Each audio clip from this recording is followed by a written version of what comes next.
Barakatah Yahweh Shai. Barakatah Yahweh. Barakatah Yahweh. Barakatah Yahweh Shai. We knew the world would not be the same. Few people laughed. Few people cried. Most people were silent. I remembered the line from the Hindu scripture, the Bhagavad Gita. Vishnu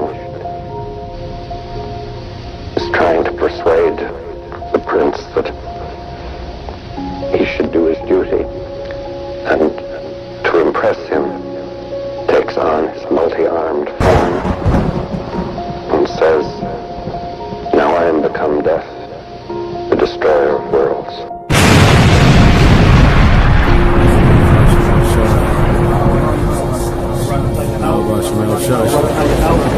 Barakatah Yahweh Shai. Now I am become death, Barakatah Yahweh. the destroyer of worlds. Now I am become death, the destroyer of worlds.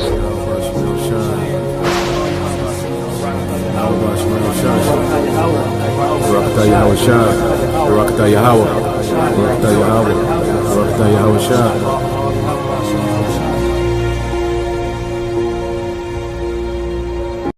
All right, Shalom. First and foremost, I want to give all praise, honor, and glory to Yahweh, Ba'ashem, Yahweh Shai, Ba'ashem, Rechakodash. I want to give double honors to our apostles and our elders of Great Millstone. Peace and blessings and much salutation to you, elect Akim, across the four winds of this earth, kicking this word in sincerity and in truth. In this lesson right here, the topic is going to be, they sung the song of Moses.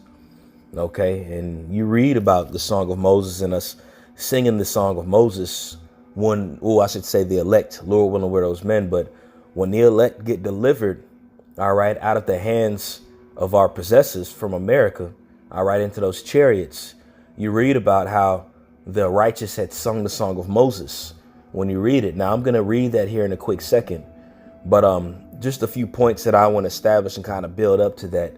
You know, one has to ask himself, what is the song of Moses? All right. And why did Moses and the congregation sing, and what event had taken place for them to sing this memorable tune that's resung when the elect are redeemed from Mystery Babylon? All right. As much people want to talk about the whole rapture story, the whole rapture thing. All right. They have no clue on what redemption actually is. And also not even just what it is, but who it's pertaining to. All right. And also who this antagonist is that's taken down at the very last end that made us sing the song of Moses. OK, so the first scripture I'm going to start off on is going to be on the book of Exodus, the 15th chapter. And then we're going to build up to the elect singing the song of Moses. All right. But we got to go into the origins of what the song of Moses is. OK, where can you find this song of Moses that's sung? OK, this is the book of Exodus, chapter 15. And I'm going to read through the whole chapter and just bring out a few points, but not the whole chapter, pretty much half of it. But I'm going to bring out key points that's going to it's going to really make one think like, OK, what's the significance of the song of Moses and why is it sung when the elect are redeemed out of Babylon? OK, so this is Moses chapter 15, verse 1. It says, "Then sang Moses and the children of Israel this song unto Yahweh, and spake, saying, I will sing unto Yahweh, for he hath triumphed gloriously. The horse and his rider hath he thrown into the sea." Now, when you go into what's taking place here, there's a victory song that's being sung, and the children of Israel are singing it, and it's being led by Moses. Okay, now when you read the previous chapter in Exodus 14, which I'm not going to read, but just briefly summarize over it, this is after Pharaoh and his army was subdued, okay, by the Lord. All right, when they had chased us all the way out into the wilderness, okay, and they came against us like a flood. All right, and the children of Israel were crying, screaming, having doubt. And Moses made his speech unto them, pretty much told them not to fear. And then that's when the staff was placed in the air and the Red Sea split in two. Okay, and that was the way for us, being the children of Israel, to walk through. And as we walked through it, Pharaoh and his armies had tried to follow us in there, but the water had engulfed and subdued Pharaoh's army. Okay. And afterward, there was a victory song that was sung, which is the Song of Moses. And who were the ones that was after us? It was the Egyptians. All right. The ones who had us captive in their land for 400 plus years. Okay. The ones who had a very horrible slavery over us. Okay. This song was sung after the victory we had over Pharaoh in Egypt. Okay. Pharaoh and his armies. Okay. So this is Exodus 15:2. And this is a song. Yahweh is my strength and song, and it's become my salvation. He is my God, and I will prepare him in habitation. My father's God, and I will exalt him. Yahweh is a man of war. Yahweh is his name. Pharaoh's chariots, and now keep in mind Pharaoh. Keep Pharaoh in mind. Keep Egypt in mind. Pharaoh's chariots and his host hath he cast into the sea. His chosen captains also are drowned in the Red Sea. The depths have covered them. They sank to the bottom as a stone. Thy right hand, O Lord, is become glorious in power. Thy right hand, O Yahweh, have dashed in pieces the enemy. And that is, your right hand is synonymous for Yahushai. And you read that all over the scriptures, going into his right hand. You read it in Isaiah 59 that goes into how as the enemy comes up to us against the flood, the Lord will set up that standard, and he's going to use his right hand to do that. Once you read that in Isaiah 59. Okay, so even though Yahweh had done this, he used his right hand, which is Yahushai, who sits at his right hand. Okay, it says that in his greatness of thine excellency, thou hast overthrown them that arose up against thee. Thou settest forth thy wrath, which consumed them as stubble. And with the blast of thy nostrils, the waters were gathered together. The flood stood straight ripe as a heap, and the depths were congealed in the heart of the sea. The enemy said, I will pursue, I will overtake, I will divide the spoil. My lust shall be satisfied against them, upon them. I will draw my sword, my hand shall destroy them. That's the mind state that Esau has for us too.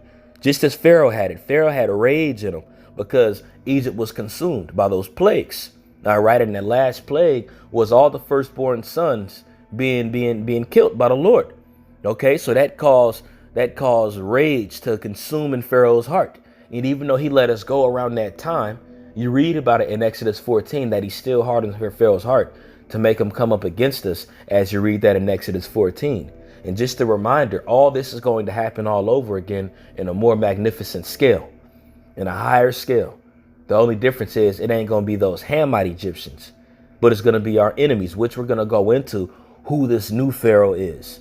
All right. Again, this is going into the Song of Moses, how they sung after they were redeemed from Babylon. OK, just reading Exodus 15 as an example, showing you what the Song of Moses is. This song is going to be sung after we're redeemed from out of Babylon. OK, verse 15 says, who is like unto thee, O Yahweh, among gods? Who is like thee, glorious in holiness, fearful in praises, doing wonders? Thou stretched out thy right hand, and the earth swallowed them. Thou in thy mercy hast led forth the people which thou hast redeemed. Let's go into this word redeemed. All right, because Israel was redeemed out of the land of Egypt by Yahushai. When you go into that word redeemed, the word is Gaal. And it says to redeem, an act of kinsman redeemer. Okay. So as many as people want to talk about the whole world is going to be redeemed, no, the Lord is only going to redeem his kindred, his family. OK, it says act kinsman redeemer, avenge, revenge, ransom, do the part of kinsman. OK, so Yahushai avenged his family back then. All right, just as he's going to avenge his family here within the near future from Mystery Babylon. He's going to avenge his family from the hands of Pharaoh. Okay, now who is this Pharaoh? All right, what is he going to redeem us from? What action is going to cause us to sing this exact song of Moses, singing about the destruction of Pharaoh in Egypt? Why are we going to sing the destruction of Pharaoh in Egypt when we get delivered out of Babylon? Why not sing it about Babylon? Check this out. Let's keep going. So now we went into that word redeemed. Okay. Verse 14 says, the people shall hear and be afraid. Sorrow shall take hold of the inhabitants of Palestina. Verse 15, the dukes of Edom shall be amazed. Why are they singing about the dukes of Edom right now? The mighty men of Moab, trembling shall take hold of them. Why are they singing about the trembling of Moab when this is the destruction of Egypt and Pharaoh that was bore witness to as we're reading? All the inhabitants of Canaan shall melt away. Fear and dread shall fall upon them. By the greatness of thine army shall be as still as stone, till thy people pass over, O Yahweh, till the people pass over, which thou hast purchased. All right. And how were we purchased? With his blood. Okay. Thou shalt bring them in and plant them in the mountain of thine inheritance. Okay. And how was this purchasement set in stone? All right. When that covenant was given unto Abraham. Okay. When Abraham had cut up that flesh of those animals, and the fire of the Lord consumed it by night. And that's when the Lord had made a covenant with Abraham, to Isaac, to Jacob, to Israel. That's how we were purchased, by the blood. Okay. It says, thou shalt bring them in and plant them like a mountain of thine inheritance, in a place, O Lord, which thou hast made for thee to dwell in. The sanctuary, O Lord, which thine hands has established, the Lord shall reign forever and ever. Okay. Now it goes into how we were going to be brought into a land. All right. After the Egyptians were destroyed and Pharaoh was destroyed, we traveled in the wilderness for 40 years to get to the land that had been promised to us by inheritance. But guess what? That land is still up for grabs by us. It's still our land. This was a promise that was established forever. What had taken place first was a small similitude of a greater story that was to take place, that every single last one of us are partaking in. Okay. When I say that land is still up for grabs, I guess that was the wrong way to word it, because when you say that, that means it's up for everybody. But I should say that land there is still open for Israel. That promise still stands for us to go back into that land. OK, so we're going into the Song of Moses and how it goes into the destruction of Pharaoh in Egypt. This is the last verse I want to read in verse 19.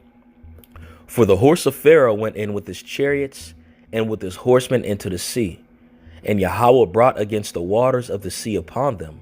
But the children of Israel went on dry land in the midst of the sea. So we just read the Song of Moses. Exodus 15 verses 1 through 19 goes into the Song of Moses. It goes into how the Lord is a man of war. It goes into how he smashed Pharaoh and his chariots. It goes into how the breath of his nostrils had consumed them. This is all pertaining to the Song of Moses. OK, now, since we understand that this is a tune that's going to be sung when we enter into those chariots, which I'll get at the end of the lesson. OK, why are we going to sing a song that's pertaining to the destruction of Egypt and Pharaoh? Who is this Pharaoh? There has to be a Pharaoh that's living here today. All right. That's doing the same thing that Pharaoh was doing in ancient Egypt. There has to be modern day Egyptians that are out here today that had the children of Israel in captivity, that continually beat us and oppressed us. And the way we get delivered out of it is going to be in such of a glorious fashion. It's going to be likened to the way that we left out of Egypt. And we're going to sing this song. Now, who was this Pharaoh figure? All right. Who was this Pharaoh figure that we're going into? OK, this is the book of Romans, chapter 9. And I'm going to start at verse 9 and quickly read down to the point. But this is Romans chapter 9, verse 9. All right. And it says, for this is the word of promise. At this time will I come, and Sarah shall have a son. OK, and this is talking about Isaac. And not only this, but when Rebekah also shall conceive by one, even by our father Isaac, for the children being not yet born, neither having done good or any evil. This is going to the children of Isaac and Rebekah. OK, that the purpose of the Most High according to election might stand, not of works, but of him that calleth. OK, so when you go into these two children that were born from Rebekah, OK, one of them were chosen just by election, just because the Lord chose them. OK, verse 12, it was said unto her, the elder shall serve the younger. As it is written, Jacob have I loved, but Esau have I hated. And you read that back in Malachi, the 1st chapter. And Paul is reiterating this going into the chosen seed. All right, going into how the Lord has a favorite. There's one that was destined to be righteous, that was going to carry on the covenant. There's one that was destined to be wicked, that was going to oppress the children of Israel. All right. And for the spike he had of that promise of that covenant. All right. Verse 15 says, Salakia, for he said unto Moses, I will have mercy. Verse 14. What shall we say then? Is there unrighteousness with the Most High? God forbid. For he said to Moses, I will have mercy on whom I will have mercy. And this is actually spoken of in Exodus, the 14th chapter, going into how we were delivered out of the hands of Pharaoh. And I will have compassion on whom I will have compassion. So then it is not of him that willeth, nor of him that runneth, but of the Most High that showeth mercy. Check this out. This is the key point right here, verse 17. For the scripture said unto Pharaoh, even for the same purpose have I raised thee up. All right. So the Lord had raised up Pharaoh back in ancient Egypt. Why? That I might show my power in thee, and that my name might be declared throughout all the earth. So Pharaoh had a reputation amongst all the earth. Pharaoh in Egypt had a representation of being great. All right. And the Lord hardened Pharaoh's heart. All right. Just so that reputation of Yahweh and what he can do to anybody who oppresses his people will be brought forth throughout the whole earth. Everybody's going to know about the reputation of the Lord after he had brought down Pharaoh. And he's establishing this point. He can harden anybody who he wants. We see Esau, we see our oppressor, and we see them still doing the things that they're doing to us. I just watched the show, all right, that was on Netflix. I forgot the title of it, but it goes into the 5 Jake boys that was wrongfully accused of rape. And they spent years in jail, wrongfully accused just of the lies that Esau, this devil, the so-called white man, is pushed. Okay. And the reason why we get so mad and why we look at it, because we understand that they're the wicked. But the Lord is having this in their heart to do these things just so he can establish himself at the latter end. And when I say establish himself, show forth who he is, so his reputation of Yahweh of hosts will be spread upon the whole earth again. Okay. Verse 18. Therefore hath he had mercy on whom he will have mercy, and whom he will he hardeneth, like he did unto Pharaoh. Okay. Just like he did unto Pharaoh. But why did he bring up Jacob and Esau as this example? Why was this example brought up? Because just as the Lord had taken Pharaoh down in ancient Egypt for oppressing the children of Israel for 400 plus years, he's going to do the same thing to Esau in the last days. This shows us that Esau plays that Pharaoh figure right now. Just as we were oppressed in ancient Egypt 400 plus years, we were oppressed here in America, which is Mystery Babylon, which is ran by the Edomite, the so-called white man. He's going to judge them in the like fashion. Now, how do we know that Esau plays the part in Pharaoh? How do we know that the reason why we sing the song of Moses, all right, after we get delivered from Babylon and Babylon's destroyed, how do we know that's synonymous for Esau? Let's get this here in 2nd Ezra, the 6th chapter. Okay, give me one sec.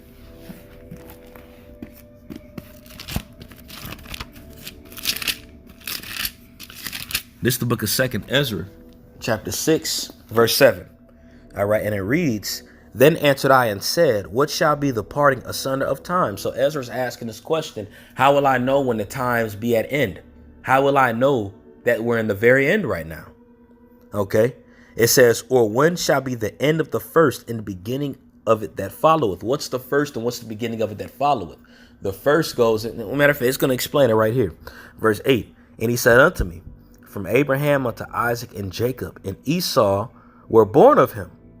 Jacob's hand held first the heel of Esau. So now Ezra is going into the same thing that Paul went into in Romans the 9th chapter, going into Jacob and Esau, and how the Lord had chose Jacob and had pretty much counted Esau just for stubble. And when you read about the blessing in Genesis 27, it goes into the blessing that Isaac had given Jacob and the blessing that Isaac had given Esau. And he said Esau will have the fatness of the earth, the dew of heaven, and he will rule the earth with the sword. Okay, and we see the main people that are ruling the earth with the sword, with their weapons, with their nukes, with their guns, with their jets, all of that. All right, they've had everybody on the earth subject under them. They go conquer lands and they set up their own selves there, set up banks there. Okay, this is the so-called white man right here. This is Esau, who's ruled the earth with the sword. Okay, verse 8 says, And he said unto me, From Abraham unto Isaac When Jacob and Esau were born of him, Jacob's hand held first the heel of Esau. For Esau is the end of the world, and Jacob is the beginning of it that followeth. Okay, so we see that Esau is the end of the world. Esau's going to be in power. He's going to be at the height of his blessing at the end of the world. And we all know that we're at the very end of the world. We all know that this is the last days. Okay, so Esau has to be ruling in that position of Pharaoh back then. All right. And he's going to be brought down in like fashion, just as Pharaoh was brought down back then, which is why we sung that song when we were delivered from the hands of the Egyptians and Pharaoh.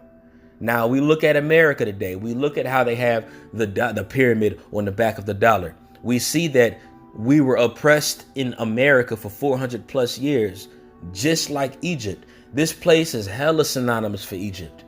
All right. You even read about it in Deuteronomy 28. It says, if we don't hearken unto the words of the Lord, it said that we will go into the land of Egypt again by ship. That was the curse that was brought forth to us for disobeying the Heavenly Father. And us being brought to the land of Egypt again was us being brought to America during the transatlantic slave trade. Because when you go into the land of Egypt, in the name of it, it means bondage or double straits. Okay? And we served hella bondage over here in America and is still doing it under the hands of the so-called white man, which is Esau, according to the Bible, the devil the Bible speaks of, Pharaoh, modern day Pharaoh. Okay, so now let's go into our deliverance. Okay, and since we have understanding on the Song of Moses and how it was pertaining to the destruction of Pharaoh and his armies of Egypt, why are we singing it over here during our redemption? This is Revelation chapter 15, verse 1.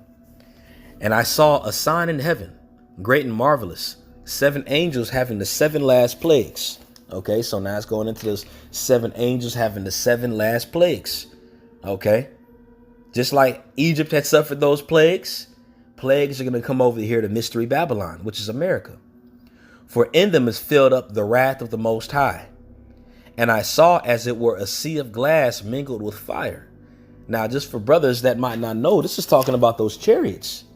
Okay, this is going into those chariots, man. That sea of glass as it was mingled in fire. All right, this is the glass. This is the floor of the chariot. We're going to be able to see through it. Okay, and I saw as it were a sea of glass mingled with fire. And then they had gotten the victory over the beast. All right, and over his image and over his mark and over the number of his name. This is going into the elect having the victory over Esau. All right. Esau at the end of the day represents this beast, this dragon, this serpent. OK, this is that great dragon. OK, and over the number of his name stand on the sea of glass having the harps of the Most High. OK, so the elect are going to be standing on this floor having the harps. There's going to be a tune that's going to be played as we look through that glass and see the victory, see the destruction of our enemy, man. How do we know that? How do we know we're on this chariot looking at the destruction? Isaiah goes into this. I got a quick precept and I'll jump back to Revelation 15. All right. This is the book of Isaiah chapter 26. And I'm going to start it at verse 20. And it says, matter of fact, Isaiah 26 and 20. Come, my people, enter thou into thy chambers and shut thy doors about thee. Hide thyself as it were for a little moment until the indignation be overpassed. How are we going to be hid? The Lord is going to deliver us up into those chariots while that fire is being brought down. The indignation is synonymous for the fire of the Lord. All right, the fire of his jealousy. Verse 21, for behold, Yahweh cometh out of his place to punish the inhabitants of the earth for her iniquity. The earth has also shall disclose her blood and shall no more cover her slain.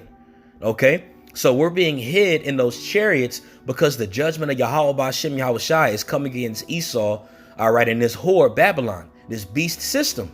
Okay, and how do we know that this is going into this beast? This beast is Esau. Verse 27. All right, Isaiah chapter 27, verse 1. In the day, Yahweh with his sword and great, in that day, Yahweh with his sword and great and strong sword shall punish Leviathan, that piercing serpent. This is this dragon. This is this beast. This is Esau. Okay, this is Pharaoh, modern day Pharaoh. For Esau is the end of the world, and Jacob is the beginning of it that followeth. So Esau has to be brought down.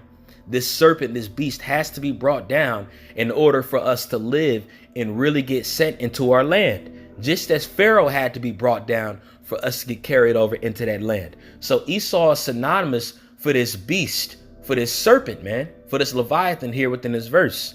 And he shall slay the dragon that is in the sea. All right. In that day, sing ye unto her a vineyard of red wine. Okay. So it says, sing unto her. So in that day, okay, when Leviathan, this serpent, this beast is taken down, it's saying that we're going to be singing in that day. And that day is when we were brought up into the chambers of the Lord, all right, to be hid from the indignation that be passed. All right. So now as we go back to Revelation 15, this is going into that indignation that takes place for this serpent, for this dragon, for this devil. Okay. So verse 3 says, and they sang the song of Moses, the servant of the Most High. So after we got delivered into those chariots, or after we get delivered into those chariots, and we see the destruction that this devil is going to get, that's pending, but it's going to happen. This is a vision of the destruction of Pharaoh, modern day Pharaoh, Egypt. That's why Paul likened Esau to Pharaoh when you read about it in Romans, the 9th chapter. Okay. The reason why we're going to sing this song after we bear witness to the destruction of this devil, the reason why, because it's going to be likened unto the way Pharaoh was destroyed. It's only going to be in a more magnificent fashion. That's why we're going to sing the song of Moses once we see the indignation being done to this dragon, to this devil. Okay. Verse 3, and they sang the song of Moses, the servant of the Most High, and the song of the Lamb, saying, great and marvelous are thy works, Lord, power almighty. Just and true are thy ways, thou King of saints. All right. And we're going to sing not only the song of Moses, but also the song of the Lamb. All right. And what is that going to? The 24 elders sing that song. We sing that song daily, man. Going into blessed be Yahushua, who was slain and has redeemed us from the face of the earth. How are we redeemed? We read in the song of Moses that he went into his right hand, redeemed us. Let's get it again really quick. Exodus 15:13. It says, for thou in thy mercy hast led forth the people which thou hast redeemed. Thou hast guided them in thy strength unto thy holy habitation. All right. So just as we were redeemed from the hands of Pharaoh in Egypt, we will be redeemed from the hands of Esau, who was the modern day Pharaoh in Egypt, which is America or Mystery Babylon, man. That's why you read it in Revelation 11. Matter of fact, let's get it. And I'm gonna jump back to Revelation 15 too. But when you get it in Revelation, the 11th chapter, the 8th verse, it talks about a land. It says, Revelation 11:8, and their dead bodies shall lie in the street of the great city, which spiritually is called Sodom and Egypt, which also our Lord was crucified. And the reason why it says he was crucified over here, because his ways, the ways of righteousness, is completely shunned and spit upon, man. All right. That's why he's crucified over here. And as we know, Sodom and Egypt weren't in the same land back then, but the Lord had destroyed Sodom with fire for the acts of lewdness and homosexuality and bestiality that was taking place. And the Lord had delivered us out of the hand of Egypt for the way that they had oppressed us, the children of Israel, with rigor. Okay. So this mysterious place is likened to the land of Sodom and the land of Egypt, which is talking about America, which is the place that's going to be destroyed by that fire. And the elect are going to be redeemed from it and look through that sea of glass and see the destruction of this place. And it's going to be so great and so vast. We're going to sing the song of Moses going into how Pharaoh was destroyed. That's why it says in Revelation 15 that they sung the song of Moses, the servant of the Most High. Okay. The destruction of this devil is going to be so memorable that the whole world is going to know who Yahweh is. Just like back then as Egypt was destroyed, they're going to know who the saints of Yahweh is. They're going to know who first and foremost, before the saints, they're going to know who the son of Yahweh is, which is the saint of Yahweh, which is Yahushua. And they're going to know the joint heirs afterwards. His reputation is going to be brought forth again at the planet Earth. And no more are we're going to sing. And no more are we going to hold the Passover about us being delivered out of the land of Egypt. Because when we were delivered from the land of Egypt, that remembrance was all the way until now. But the way this system, the way this kingdom is going to be destroyed, it's going to be destroyed in such a magnificent way that us being delivered from the land of Egypt isn't going to be sung about no more. All right. How do we know that? Let's get this real quick here in Jeremiah 16. And I'm going to end it off on that. Okay. So this is the book of Jeremiah, chapter 16. I believe I can start at verse 14. And it says, therefore, behold, the days come, saith Yahweh, that it shall no more be said, the Lord liveth that brought up the children of Israel out of the land of Egypt. But Yahweh liveth that brought up the children of Israel from the land of the north. What is the land of the north? Babylon. All right. But this ain't talking about ancient Babylon. Okay. Because we still keeping the Passover from when we were brought out of the land of Egypt. In ancient Babylon, it wasn't destroyed by fire. Okay. You still have that land over there right now, which people dwell in. But this Babylon, you read it in Revelation, the 18th chapter. It says no man is going to dwell over there. It's not going to be no tent nor border there. Only foul beasts and dragons are going to dwell in this land. So this can't be talking about Iraq. This has to be talking about mystery Babylon, which is America, which is going to be destroyed by missiles, nukes, flames of fire from the Lord, just as Sodom was destroyed and Gomorrah. Okay.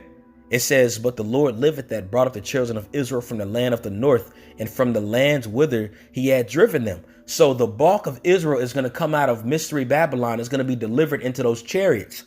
All right. And also the Israelites that are scattered all over the world, the chariots are going to deliver the elect up. And every single last one of the elect are going to look through that sea of glass and see the indignation of the Lord to that great whore, to the great dragon, America.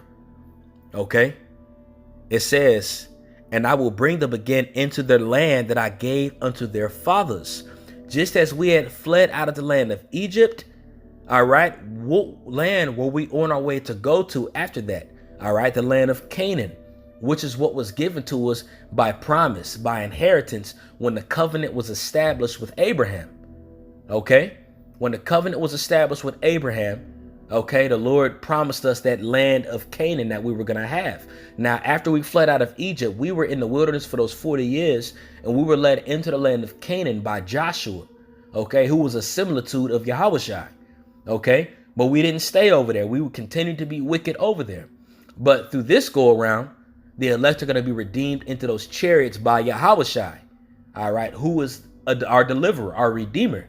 And then we're going to be brought into that land, which is what we're reading about in Jeremiah 16 and 15, that was given to us from our inheritance, all right, that he gave unto our fathers, which is Abraham, Isaac, and Jacob. All right, that's when we're going to dwell in that land. That's when we're going to be perfected. We're going to have his laws, statutes, commandments within us. We're going to be righteous. But before all this takes place, Esau has to be casted down. Pharaoh has to be brought down. All right. That's why in 2 Ezra 6, it says, for Esau is the end of the world, and Jacob is the beginning of it that followeth. So the accuser of our brethren, which is Esau, has to be cast down. All right. Matter of fact, I know I said I'd end it off on that one, but I'm going to end it off on this one real quick. I believe it's in Revelation chapter 13. Let's see here.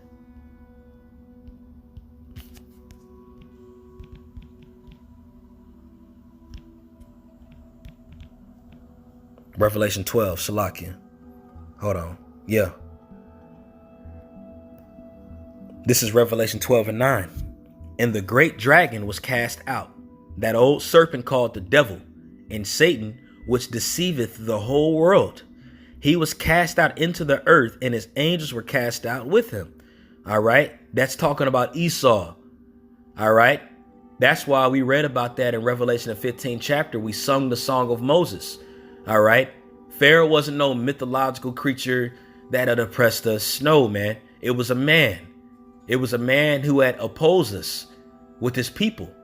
Just as this great dragon we're talking about, it's not talking about no great dragon, man. It's not talking about a flying creature that lives in the air, man. This is talking about a man and his people that had oppressed us, him and his angels. Okay. So it says a great dragon was cast out, that old serpent called the devil and Satan, which deceiveth the whole world. He was cast out into the earth, and his angels were casted out with him. Verse 10, and I heard a loud voice saying in heaven, now is salvation come. So salvation has to come after this devil gets destroyed. Okay? That's why we read about in Revelation 15. It talked about how we were beamed up into those chariots and looked through that sea of glass, and we seen that dragon being destroyed, which is being destroyed by the fire or indignation of the Lord. All right. It says, now is salvation come in strength in the kingdom of our God and the power of his Hamashiach. For the accuser of our brethren is casted down, which accused them before the Most High day and night. And they overcame him by the blood of the Lamb, which is Yahushua, and by the word of their testimony. And they loved not their lives unto death. All right. So the only way that we're able to overcome them, all right, this devil, and be redeemed is by Yahushua and the word of our testimony. That's the only way, which shows you the prophets are going to be testifying about Yahushua openly here in these last days, which is what we're doing. We're singing the new song. And as we're delivered out of this land through the fire, Lord, when we those men, we're going to sing the song of Moses, going into how the Lord had casted down Pharaoh and his chariots. Okay? We're going to sing about how the Lord is going to bring down Esau, man. This devil, the devil the Bible speaks of. So Lord willing, this lesson was edifying. I want to give all praise, honor, and glory to Yahweh, by Hashem Yahushai, by Hashem Rachakodash. I want to give double honors to our apostles and the elders of Great Millstone. Peace and blessings and much salutation to you, elect Akim, across the four winds of this earth, kicking this word in sincerity and in truth. Shalom.